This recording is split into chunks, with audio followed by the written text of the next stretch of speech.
Selamat mendengarkan podcast ini.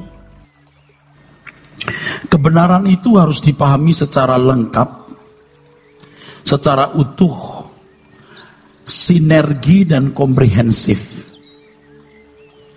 Jadi kalau saudara tidak menguasai lengkap atau utuh, maka akan timbul pertanyaan yang akan berakhir pada kekecewaan. Seharusnya saudara belajar dengan rendah hati dan tekun untuk melihat semua aspeknya. Nah, Anda bisa membayangkan betapa luas jelajah teologi itu. Kalau saudara tidak pernah belajar teologi secara formal, saudara hanya melihat parsial, sepotong-sepotong, lalu Anda bersungut-sungut. Lalu Anda melihat dengan perspektif saudara yang dangkal, yang sempit. Saudara rugi nanti. Nah, Bapak Ibu, sekarang waktunya saya akan menjelaskan. Jika masih belum lengkap, Bapak Ibu bisa memberikan pertanyaan. Ya, bisa memberikan pertanyaan. Yang pertama yang harus saya tegaskan bahwa tidak ada keselamatan di luar Kristus. Saya sangat tidak menerima kalau ada orang berkata ada keselamatan di luar Kristus. Tidak ada. Ini harga mati dan mutlak. Finalitas Kristus. Finalitas Kristus. Tetapi nanti masalahnya terletak pada ada orang yang dimuliakan, ada orang yang menjadi anggota masyarakat. Kalau Tuhan berkata kamu akan memerintah, itu kan berarti ada masyarakat yang diperintah. Jangan membantah, itu jelas. Di dalam finalitas Kristus ada kelompok orang yang dimuliakan. Dan pagi tadi saya berbicara sepanjang hari ini mengenai perlombaan yang diwajibkan. Ini orang yang harus tidak bercacat, tidak bercela, sempurna. Dan kalau saudara belajar sungguh-sungguh kebenaran, memiliki kerinduan yang kuat, itu diniscayakan. Artinya mungkin menjadi sempurna seperti Bapa. Lalu ada kelompok anggota masyarakat. Semua ini terjadi karena salib. Maka tidak ada keselamatan di luar Kristus. Lalu sekarang apa fungsinya menginjil? Itu kan masalahnya, saudaraku. Nah, sangatlah penting untuk memahami apa sebenarnya misi Injili. Supaya kita bisa membuat relasi antara finalitas Kristus dan misi Injili. Untuk memahami misi Injil, harus terlebih dahulu apa yang dimaksud dengan Injil. Menurut pengertian umum selama ini misi Injili pada hakikatnya adalah usaha untuk mewartakan Injil kepada masyarakat yang belum mengenal Injil dengan mengirimkan tenaga-tenaga misi guna proyek tersebut.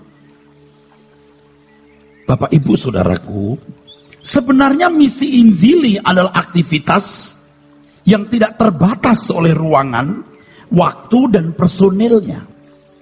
Tetapi dalam arti sempit, dan itu biasanya dianggap sebagai yang utama, misi Injili adalah usaha untuk mewartakan Injil kepada masyarakat yang belum mengenal Injil dengan mengirimkan tenaga-tenaga misi guna proyek tersebut.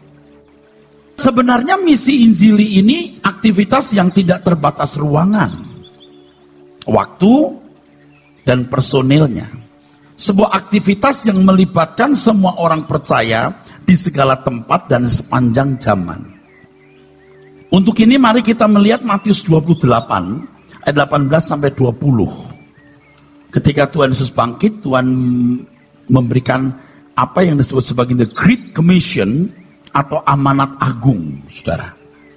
Berhubung bahannya banyak, jadi saya agak lebih cepat ya, saudara. Di dalam amanat agung itu Tuhan berkata di terjemahan kita, pergilah, jadikan semua bangsa muridku. Dalam bahasa Inggris juga, sebagian menerjemahkan, pergilah, go ye. Lalu kesan yang timbul dari ayat itu adalah imperatif. Padahal dalam bahasa aslinya, kata pergi itu participle, bukan imperatif. While you are going, sementara kamu pergi, atau sementara kamu hidup, sementara kamu berjalan, jadikan semua bangsa muridku. Nah, di sini letak banyak kesalahan.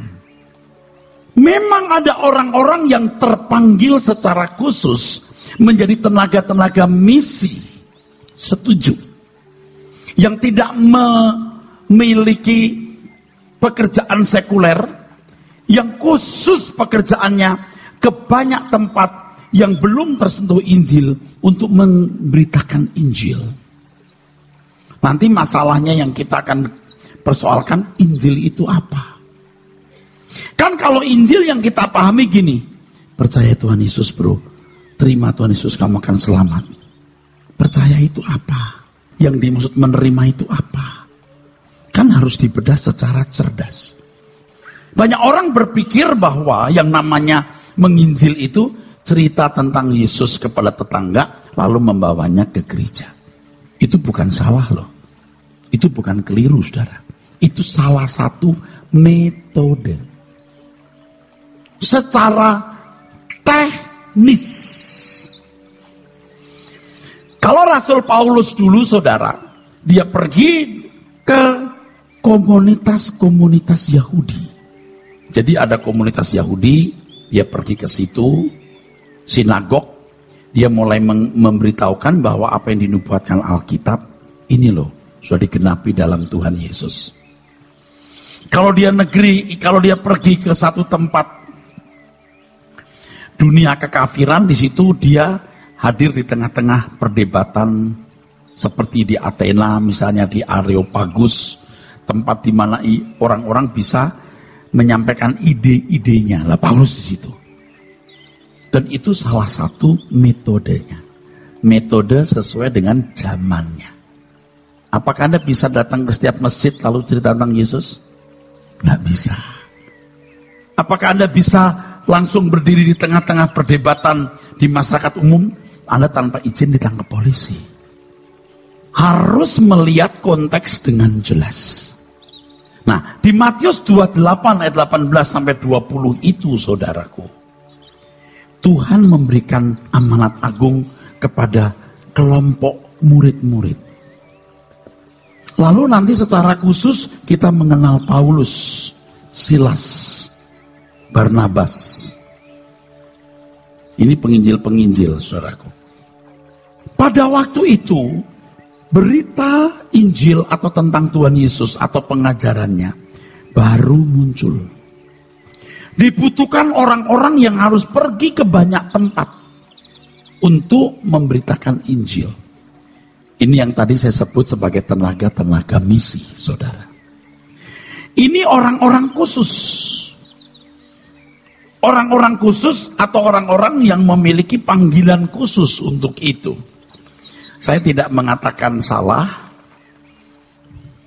tetapi ini orang-orang yang memang harus dilatih secara khusus. Misalnya dia mau pergi ke Mentawai, dia harus belajar bahasa Mentawai. Dia harus tahu bercocok tanam, bagaimana membuat, bagaimana pertanian tepat guna, dan lain sebagainya. Itu tenaga khusus seperti ini, saudara. Tapi tidak semua kita ini memiliki panggilan untuk itu. Ingat orang gila di Gadara, ketika mau ikut Tuhan, Tuhan larang. Kamu tidak boleh ikut aku, kamu pulang. Anda tahu Sakeus? Sakeus juga tidak termasuk murid-murid Tuhan Yesus. Tidak semua mesti punya pekerjaan misi seperti murid-murid Tuhan Yesus, seperti Paulus, Silas, dan Barnabas.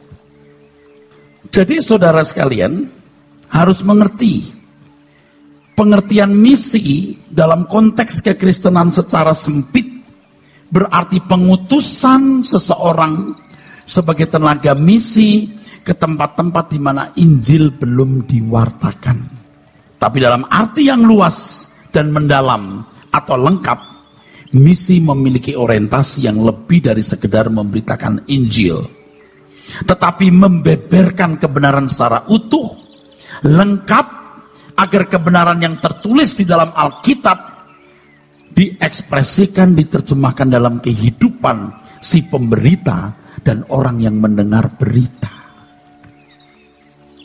Di sini misi adalah kehadiran gereja di tengah-tengah dunia untuk mengubah dunia sesuai dengan doa Tuhan Yesus. Datanglah kerajaanmu, jadilah kehendakmu di bumi seperti di surga. Dalam hal ini, saudaraku sekalian, semua kita ini harus terlibat. Bagaimana menghadirkan pemerintahan Allah di dalam hidup kita pribadi, menunjukkan kepada orang bagaimana kehidupan seorang yang telah diselamatkan, yang mengenal Tuhan Yesus, supaya bisa dibagikan kepada orang lain. Jadi semua orang harus memuridkan orang lain. Tapi selama ini kan sudah ada kesalahan sekolah Alkitab dari pendeta. Bukan salah, tadi sudah saya katakan, perlu tenaga misi seperti ini. Ada orang-orang yang dipanggil khusus. Tapi jika Tuhan menghendaki, saudaraku, kita mulai dari gereja ini.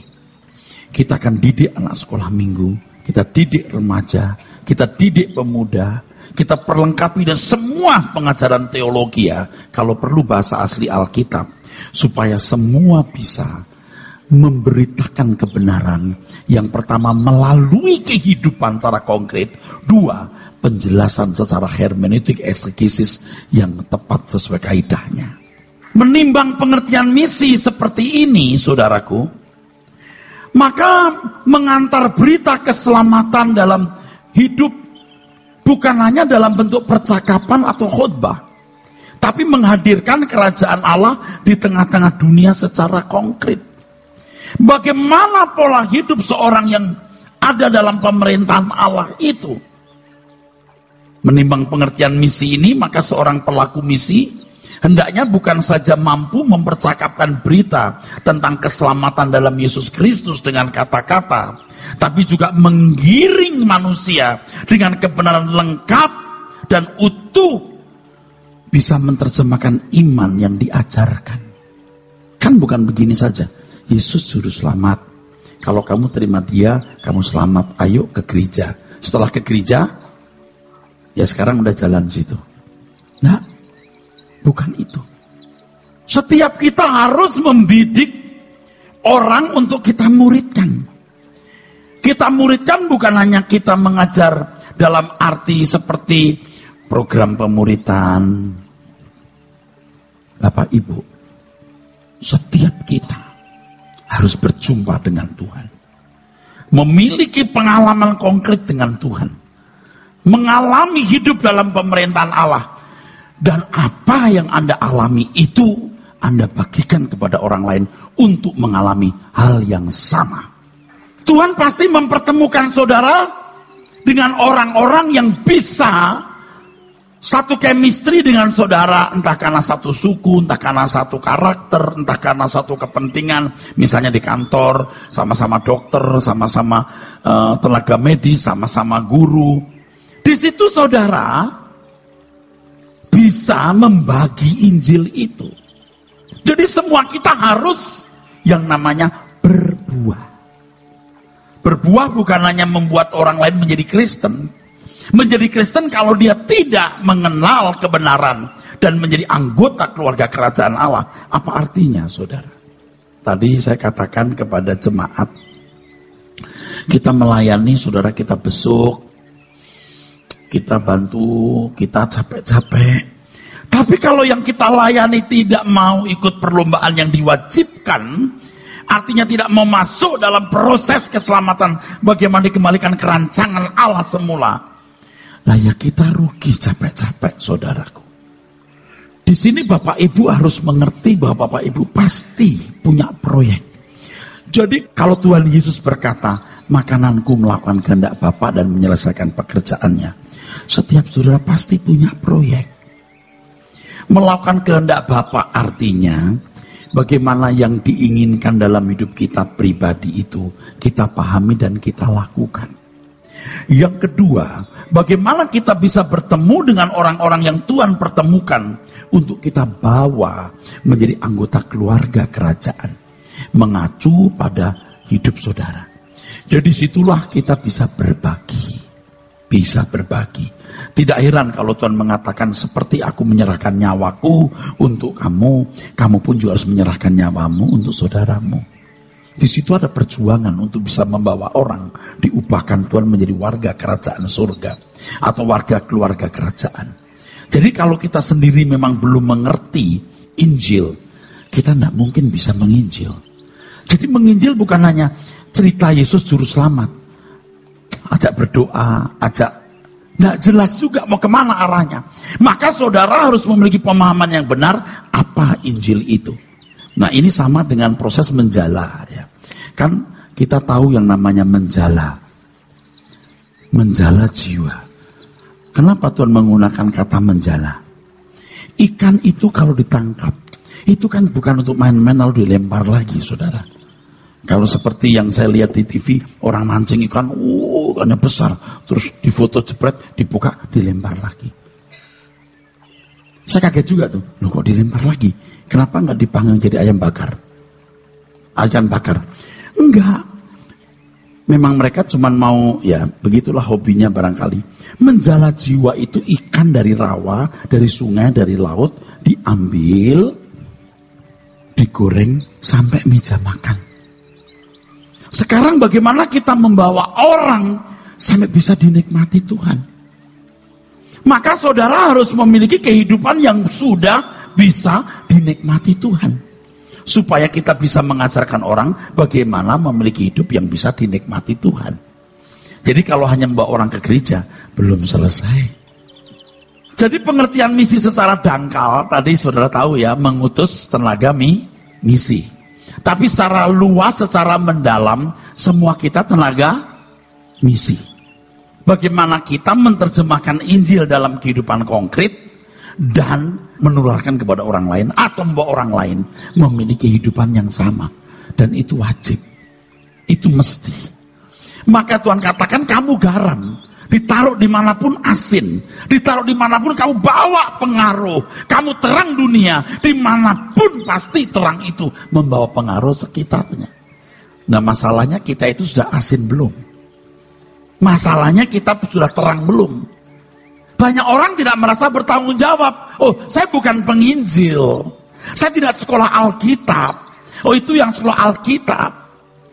Bapak Ibu kalau kita tidak bisa keluar kota, misalnya kita ke arah, misalnya ke Mentawai, Nias, Oibelo, Kupang, Sumba dan lain-lain, kita bisa mendukung pelayanan tenaga misi ini.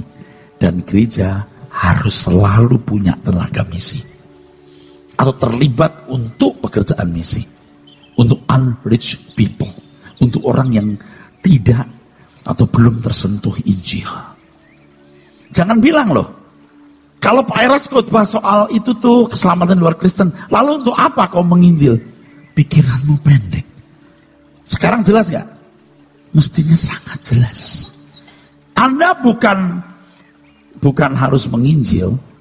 Anda pasti dengan sendirinya menginjil. Keadaanmu itu keadaan yang pasti mempengaruhi while you are going.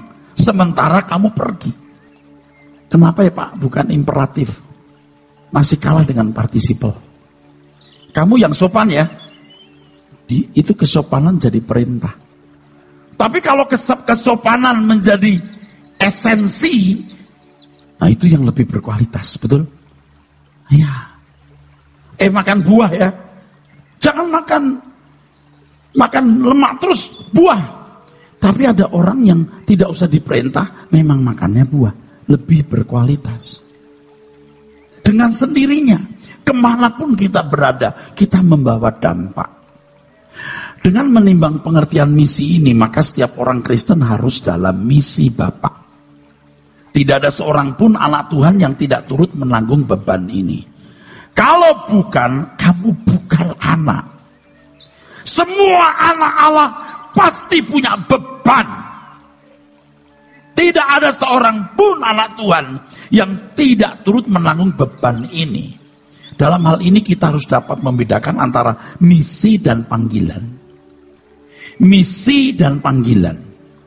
Saudara harus bisa membedakan antara misi dan panggilan. Misi semua harus terlibat. Sebab Tuhan berkata, jadikan semua bangsa muridku.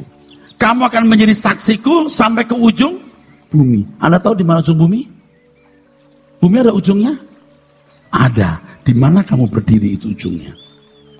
Sebab bumi bulat, di mana Anda berdiri situ bisa jadi ujung. Misi ini tadi secara dangkal sudah, secara lengkap Anda tahu. Dangkal artinya mengutus utusan. Misi sedangkan secara utuh setiap kita terlibat untuk menularkan, membagikan kebenaran Injil. Injil itu apa? Nanti kalau sempat saya singgung ya. Sedangkan panggilan ini tempat di mana kamu harus beroperasi, harus bergerak. We must learn to distinguish between his mission and his call. The mission is general and fundamental, the call is specific and personal. Kita harus membedakan antara misi dan panggilan. Misi itu umum dan fundamental. Panggilan itu spesifik dan pribadi, personal. Setiap orang harus hidup dalam misi Bapa atau pelayanan pekerjaan Tuhan. Dan respon terhadap tanggung jawab hidup itu memiliki panggilan masing-masing di tempat di mana kita harus berada. Jadi salahlah kalau ada orang percaya, kalau ada orang Kristen merasa tidak bisa melayani pekerjaan Tuhan. Semua harus melayani. Makanya Bapak Ibu, yang namanya hamba Tuhan itu semua orang yang ditebus oleh darah Yesus. Saudara harus berani berkata, aku hamba Tuhan. Kalau di gereja-gereja tertentu ini enggak tahu gimana ya. Yang namanya hamba Tuhan kok pendeta. Hanya pendeta. Pendeta yang berani dengan tegas, bahkan ada yang arogan atau angkuh atau apa namanya. Aku hamba Tuhan. Semua juga hamba Tuhan, bro. Panggilannya yang berbeda. Semua orang percaya harus melayani. Tidak melayani berarti tidak bertanggung jawab sebagai hamba Tuhan. Berarti dia bukan hamba Tuhan. Tidak melayani padahal memiliki kesempatan, berarti dia memberontak. Dan setiap pemberontak pasti tidak dikenal oleh Tuhan. Ketika Tuhan berkata, seperti Bapa mengutus aku mengutus kamu. Semua kita utusan. Semua kita harus ada dalam pekerjaan misi. Tetapi kita memiliki peran yang berbeda-beda di dalam misi tersebut, saudara. Jadi tempat di mana saudara berada, itulah tempat Anda menggelar misi Tuhan. Jadi saudara sebagai supir taksi, supir Uber,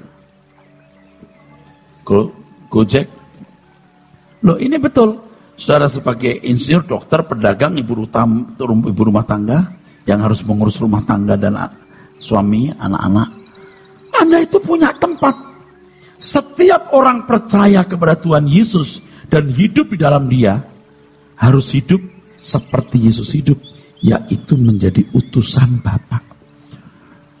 Ini satu kesempatan yang sangat luar biasa. Tidak ada yang berharga selain Tuhan. Katakan amin. Tidak ada yang berharga selain Tuhan. Katakan amin. Tetapi barang itu menjadi berharga kalau barang itu digunakan untuk Tuhan. Jika tidak, buang. Lebih baik kamu tidak punya barang daripada punya barang tapi tidak kamu gunakan untuk Tuhan. Lebih baik kamu miskin, kamu gak bisa buat apa-apa karena memang tidak punya, daripada kamu punya tapi kamu tidak menggunakannya untuk Tuhan. Ngerti maksudnya? Sebab saudara yang ditebus saudara Tuhan Yesus, mau tidak mau, semua yang Anda miliki harus diberdayakan untuk Tuhan. Jadi, secara pribadi, specific and personal tadi, Anda pasti punya tempat yang tidak bisa saya jangkau.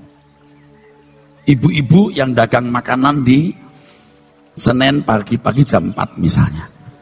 Saya nggak bisa menjangkau, ibu-ibu yang di sana menjangkau. Ibu-ibu yang nunggu anak sekolah, saya nggak bisa jangkau. Saudara yang menjangkau. Tapi saya keluar sedikit ya, supaya Anda jangan salah. Tidak harus cerita loh. Ibu udah percaya Yesus belum? Ibu agamanya apa? Oh itu salah bu. Nggak ada jalan keselamatan luar Yesus bu. You mesti diajar. Tuhan berkata begini, kamu saksi. Saksi artinya kamu membuktikan ketidakbersalahan Tuhan Yesus. Orang kan melihat, oh Yesus itu apa sih? Dia kan manusia kok diakui sebagai Allah, gitu kan saudara. Saudara berkata, enggak, dia benar. Dia anak Allah, dia juru selamat. Bagaimana pembelaanmu kepada Tuhan Yesus? Bukan perkataanmu, tapi perbuatanmu.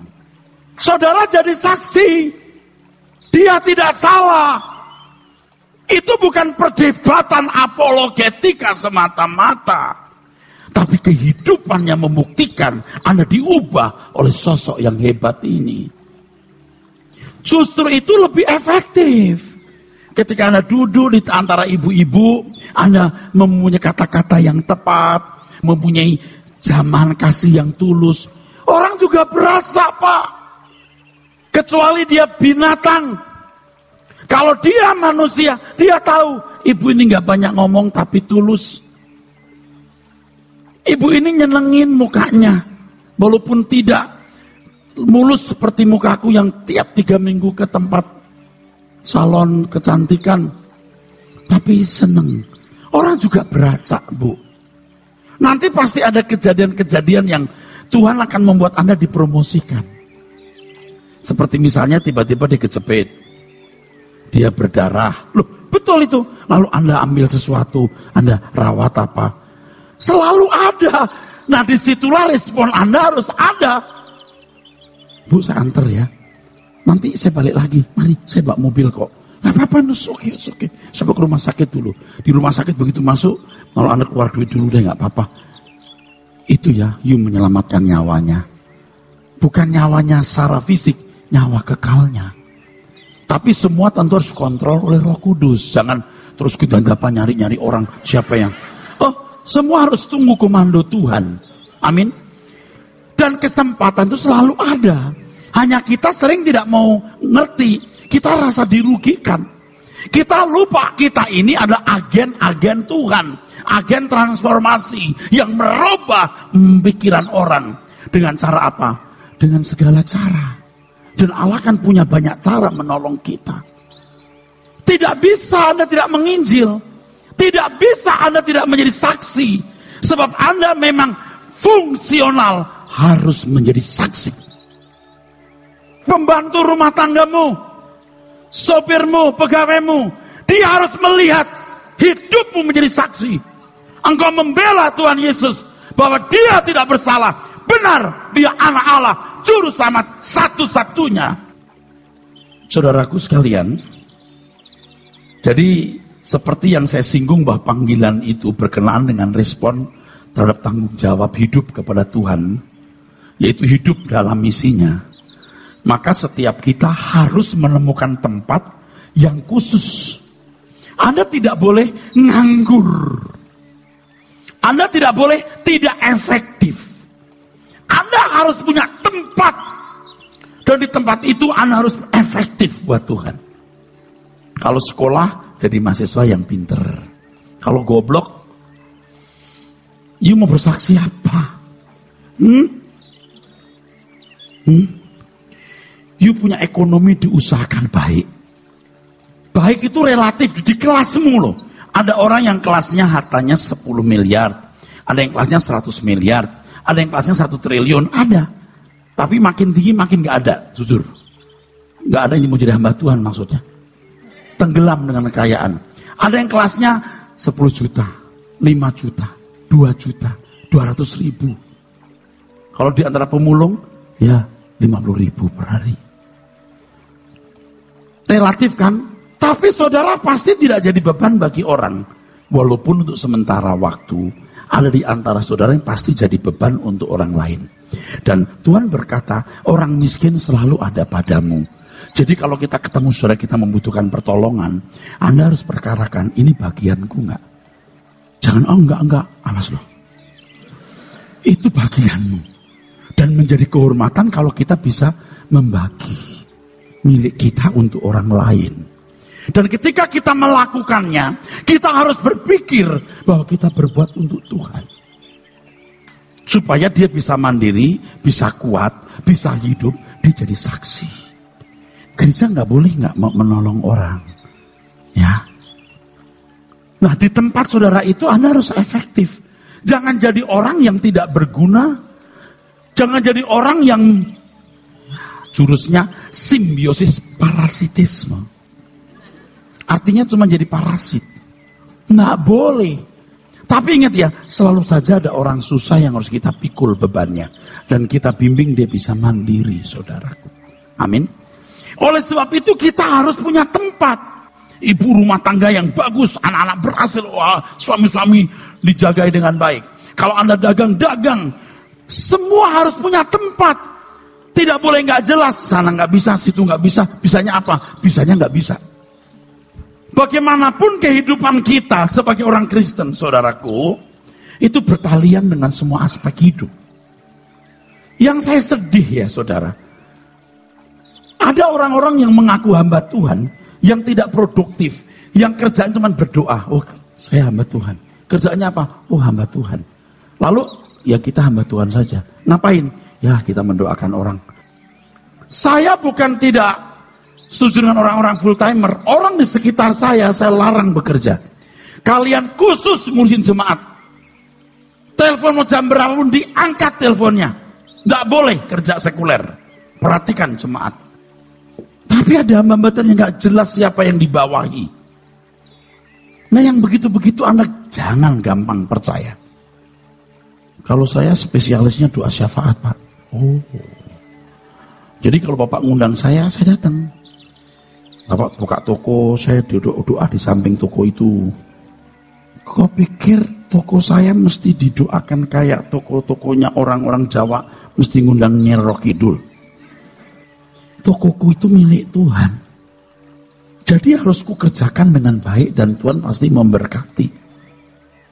Saya tidak mengecilkan arti orang-orang yang mengaku hamba Tuhan. Kalau engkau dipanggil khusus untuk itu, nggak salah. Tapi temukan tempatmu loh. Kalau kamu nggak jelas, mendingan kamu kerja. Yo, Pak Era sendiri juga punya usaha. Saya mau jadi contoh. Setelah ini saya akan mundur. Saya sudah membuktikan bagaimana hidup saya untuk Tuhan. Untuk para pengusaha yang punya duit, dia pikir duit itu duitnya sendiri. Nih, gua kasih contoh, bukan begitu mestinya. Jadi saudaraku sekalian, Tuhan menempatkan masing-masing individu pada tempat yang khusus, itulah panggilan tersebut. Masing-masing orang percaya pasti memiliki panggilan yang khas, yang khusus, dan benar-benar spesifik. Dengan demikian yang bertanggung jawab dalam pelayanan atau hidup dalam misi Bapak, bukan hanya para rohaniwan, tapi kita semua. Ingat Matius pemungut cukai? Ketika Tuhan Yesus mengajak Matius pemungut cukai untuk mengikut dia, Matius harus meninggalkan rumah cukainya. Tetapi ketika Tuhan Yesus bertemu Sakius, yang menerima tawaran mengikut Tuhan Yesus, Sakius tidak harus meninggalkan rumah cukainya. Disitulah dia berperan. Tentu di tempat di mana Sakius bekerja, dia harus menyingkirkan semua praktek-praktek yang bertentangan dengan kehendak Allah. Ingat orang gila di Gadara yang tadi saya singgung, dia tidak menjadi murid Tuhan Yesus, tetap tinggal di Gadara. Orang-orang ketemu dia sekarang udah gak takut. Kalau dulu tinggalnya di kuburan-kuburan, di rantai, rantainya pun bisa lepas. Siapa orang yang berani sama si pendekar satu ini? Sekarang muncul dengan wajah baru. Dulu awut-awutan, sekarang rapi, pakaian rapi. Mungkin ada orang ragu-ragu nanya, Bro, apa? Bro, dulu yang di kuburan enggak? Maaf loh, saya nggak nyinggung loh, karena dulu mirip muka. Dia bilang, betul. Maksud sih? Betul. Kok bisa? Kok bisa? Terus dia bilang, kasih tahu nggak ya? Aku dijamah oleh guru dari Nazaret. Tuhan itu meletakkan orang-orang itu punya tempat istimewa. Anda bisa bayangkan nggak, di kantor saudara itu ada satu orang yang ditempatkan Tuhan untuk menjadi garam? Kamu. Nah, kalau kamu tidak berfungsi, betapa menyedihkan, saudara. Jangan berkata, lalu untuk apa dong kita menginjil? Lu nggak ngerti apa itu menginjil. Sekarang langsung saja supaya tidak bingung ya. Injil itu kabar baik, katakan amin. Baik yang bagaimana? Baik menurut siapa? Nah, ini masalahnya. Makanya belajarlah apa itu Injil. Bukan hanya, oh Allah itu baik-baik, yang bagaimana, baik menurut siapa? Ini kan nggak jelas orang, oh kita menginjil Pak, kita memenangkan jiwa. Memenangkan jiwa itu apa? Kalau sudah dibawa ke gereja menang. Udah lahir baru, tuh maka belajar apa itu lahir baru. Apa itu menang? Apa itu selamat? Apa itu melayani Tuhan? Jadi tidak sederhana. Oleh karena setiap orang pasti memiliki tempat yang khusus. Itulah sebabnya suatu pekerjaan dikategorikan sebagai pekerjaan. Itu sebabnya suatu pekerjaan dikategorikan pekerjaan duniawi atau rohani. Bukan tergantung jenis pekerjaan itu, tapi motivasinya. Jadi ladang Tuhan itu bukan hanya menyangkut pekerjaan di lingkungan gereja. Melakukan pekerjaan masing-masing sebagai karyawan swasta, pegawai negeri, dokter, kontraktor, suster, pejabat keamanan, polisi, TNI. Itu semua tempat di mana saudara memerankan panggilan saudara. Dan jadikan itu pekerjaan rohani bagimu. Jadi sekarang Bapak Ibu mesti mengerti kenapa ditaruh Tuhan di tengah-tengah keluarga besar ini. Kenapa bekerja di tempat itu? Saudara adalah agen-agen transformasi yang merubah pola berpikir orang. Dan itu bisa terjadi kalau saudara sendiri sudah berubah.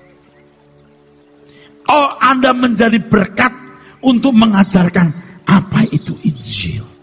Pasti mereka tidak mengerti apa itu yang baik. Yang mereka pikir baik itu punya rumah, punya mobil, punya arloji harga mahal, terhormat. Saudara harus tahu apa itu Injil.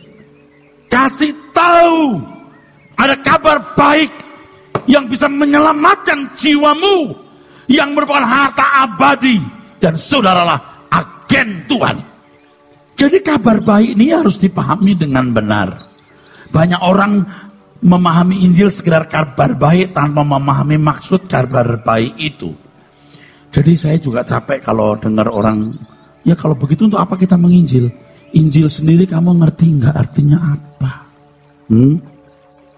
Kan ketemu orang-orang yang bodoh, begitu capek kita. You harus tahu Injil itu apa. Ngerti nggak orang-orang ini yang masih harus belajar apa itu Injil? Belum lengkap loh mereka tahu. Belum lengkap pengertiannya, juga belum lengkap dalam tindakan kelakuan yang memperahkan Injil itu. Apa sebenarnya Injil itu? Bukan sekedar kabar baik. Semua yang diajarkan Tuhan di dalam Alkitab, khususnya di Perjanjian Baru, itulah kelengkapan Injil. Jadi sementara kita terus belajar Injil, saudaraku sekalian, maksudnya belajar kebenaran, kita sedang belajar Injil.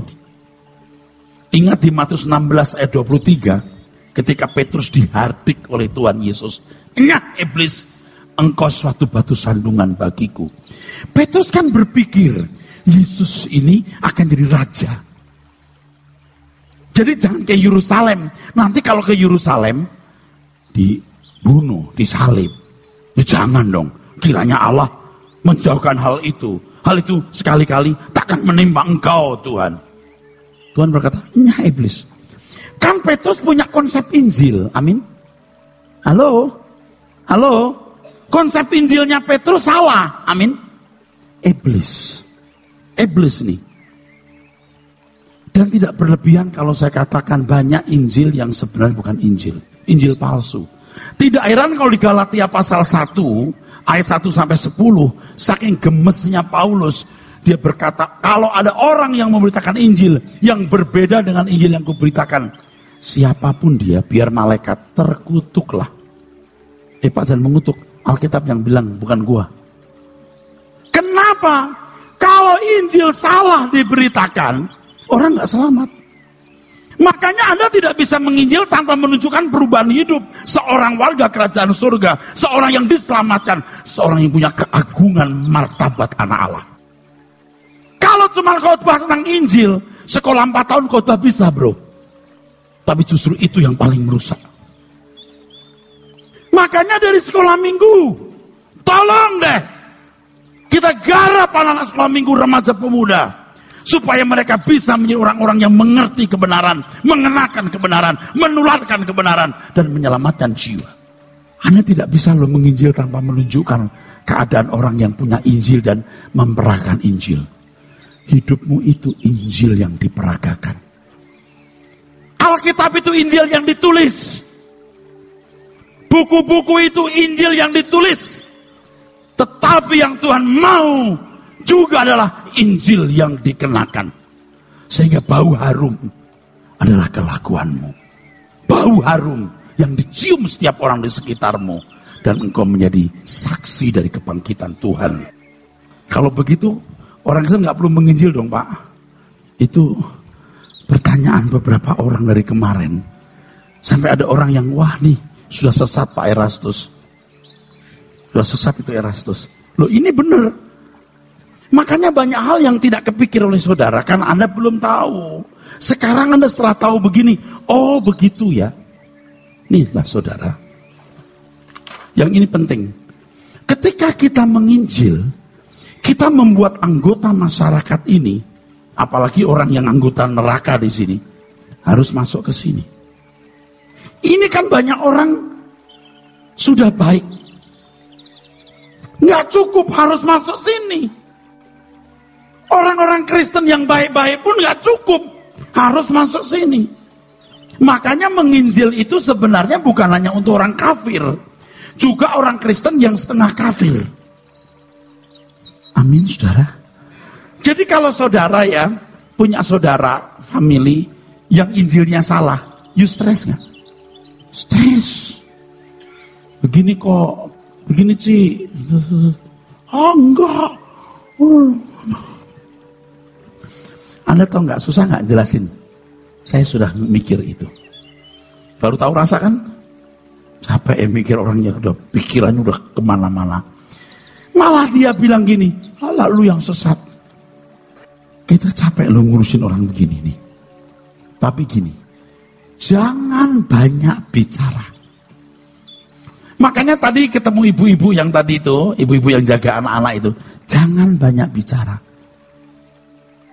Kalau dulu kan pakai hukum rohani, buku gini.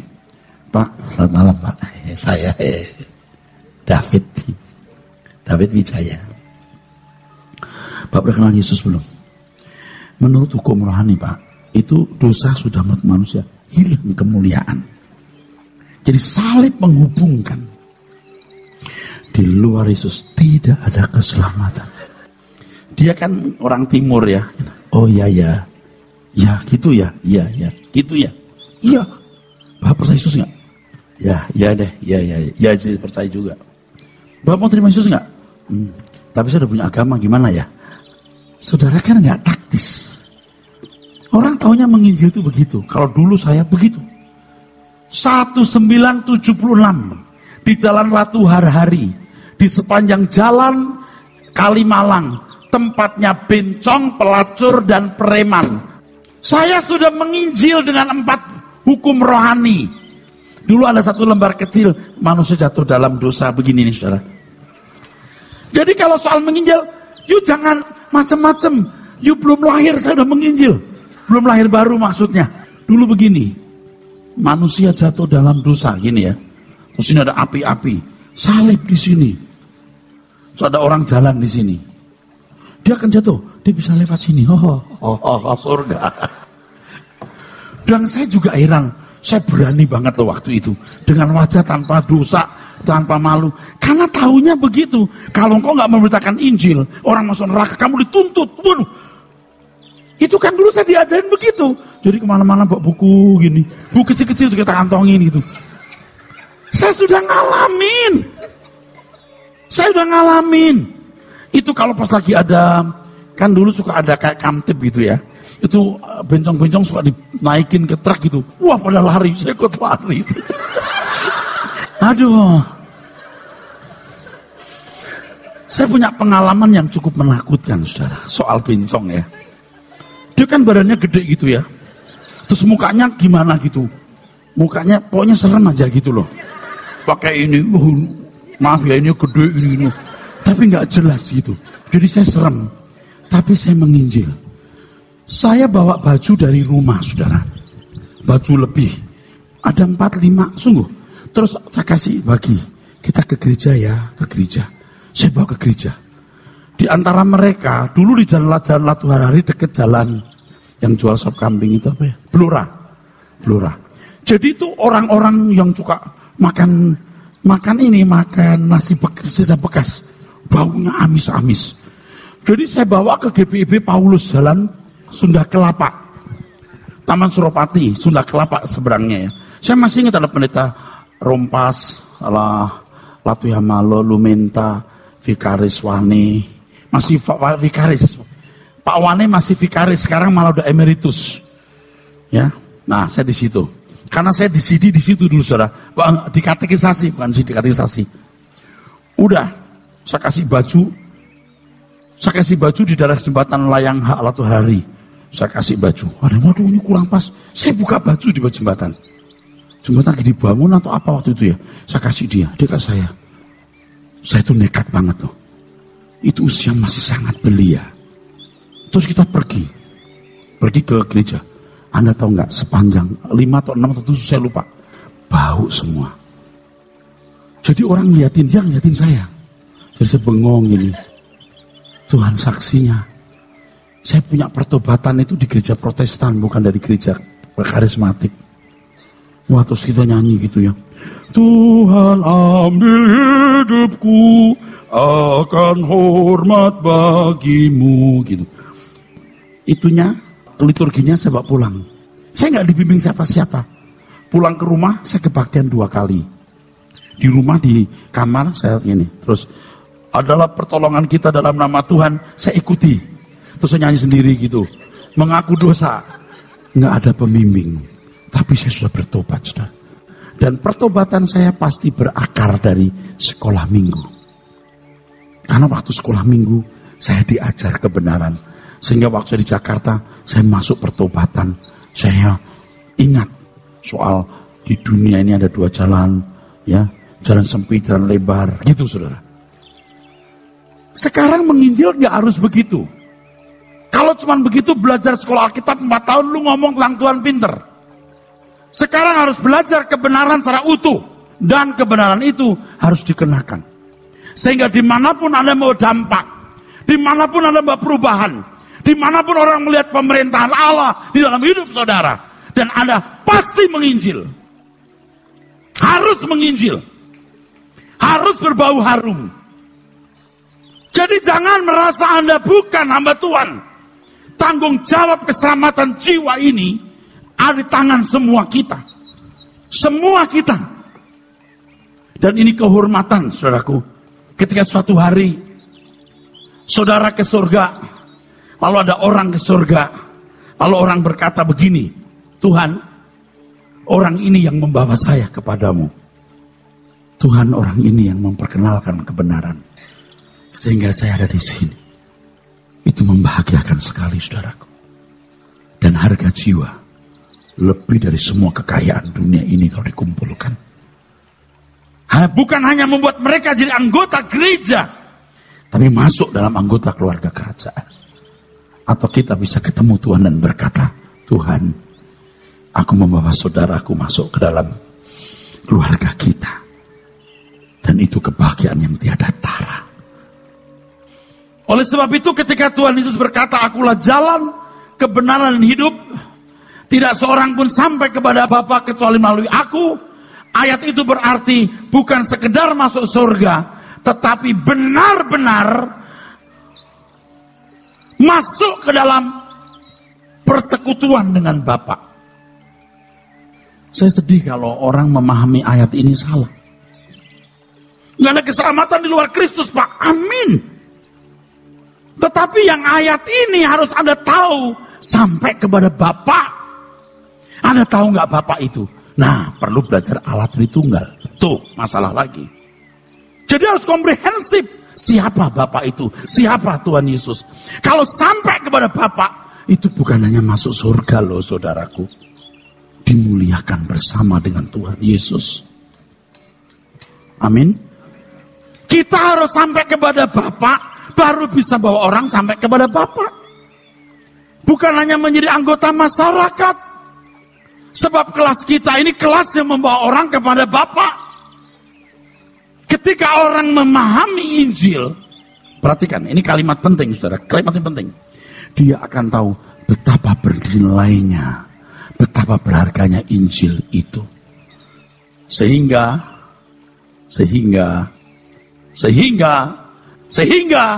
Anda tidak bisa diam. Anda tidak bisa diam. Bukan karena kewajiban. Tapi Anda tahu ini berharga. You harus kasih tahu orang. Makanya kita harus mengalami dulu. Harus mengalami. Mengerti Injil yang sangat berharga. Dan mengalami Injil itu. Kalau kita mengerti hal ini, saudaraku sekalian, kebanggaan kita bisa memperkenalkan Injil. Saya agak terlambat tahu kebenaran sekuat hari ini, saudara. Agak terlambat saya. Tapi bukan terlambat sama sekali. Itulah sebabnya saya bisa mengatakan hal ini. Saya belajar teologi ya. Saya bisa menjelaskan tentang Injil. Tapi saya belum mengenakan secara utuh. Nah, sekarang saya mulai belajar. Mulai mengerti apa itu kekekalan. Apa itu surga, apa itu neraka. Siapa itu Lucifer. Wah, tidak bisa membuat kita diam. Kita pasti berbicara. Kita pasti mau bergerak. Move, kita mesti bergerak.